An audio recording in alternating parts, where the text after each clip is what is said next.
ಕನ್ನಡ ಮಾಧ್ಯಮದಲ್ಲಿ ಕಲಿತು ಕನ್ನಡ ನೆಲೆಕ್ಕಾಗಿ ಮತ್ತು ಕಾರ್ಮಿಕರ ಒಳಿತಿಗಾಗಿ ಹೋರಾಡುತ್ತಿರುವ ಹುಡುಗನ ಸ್ಫೂರ್ತಿದಾಯಕದ ಕಥೆ ಇದು.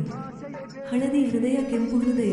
ಜನನ: ಇವರು ಕರ್ನಾಟಕ ರಾಜ್ಯದ ಯಾದಗಿರಿ ಜಿಲ್ಲೆಯ ಶಹಾಪುರ ತಾಲೂಕಿನ ಪ್ರಸಿದ್ಧವಾದ ಹಯ್ಯಾಳ ಕೆ ಗ್ರಾಮದಲ್ಲಿ ತಂದೆ ಸಿದ್ದಪ್ಪ ಅಂಗಡಿ ಮತ್ತು ತಾಯಿ ಮಂಜುಳಾದೇವಿ ಎಸ್ ಅಂಗಡಿ ಅವರ ಉದರದಲ್ಲಿ 06 ಮೇ 2000 ರಂದು ಮಗನಾಗಿ ಹುಟ್ಟಿದ ಹೂವೆ ಗುರುರಾಜ ಎಸ್ ಅಂಗಡಿ.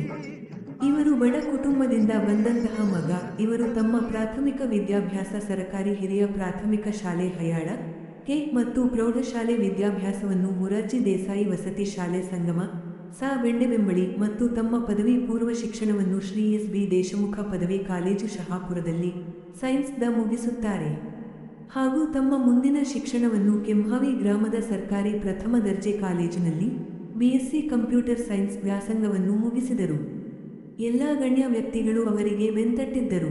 ಅವರು ಎಲ್ಲ ಚಟುವಟಿಕೆಗಳು ಮತ್ತು ಅವರ ಸಕ್ರಿಯೆಗಳನ್ನು ನೋಡಿ ನಮ್ಮ ಕರ್ನಾಟಕ ಸೇನೆಯವರು 21ನೇ ಮಾರ್ಚ್ 2025 ರಂದು ಬೆಂಗಳೂರಿನಲ್ಲಿ ಎಲ್ಲ ರಾಜ್ಯ ಮತ್ತು ಜಿಲ್ಲಾಧ್ಯಕ್ಷರ ಮತ್ತು ವೇದಿಕೆಯ ಅಧ್ಯಕ್ಷರಾದ ಬಸವರಾಜ ಎಂ ಪಡುಕೋಟೆ ಅವರ ಆದೇಶದ ಮೇರೆಗೆ ನಮ್ಮ ಕರ್ನಾಟಕ ಸೇನೆಯ ಕೆಂಹಾವಿ ಹೋಬಳಿಯ ಕಾರ್ಮಿಕ ಘಟಕದ ಅಧ್ಯಕ್ಷರಾಗಿ ಆಯ್ಕೆ ಮಾಡಿದರು.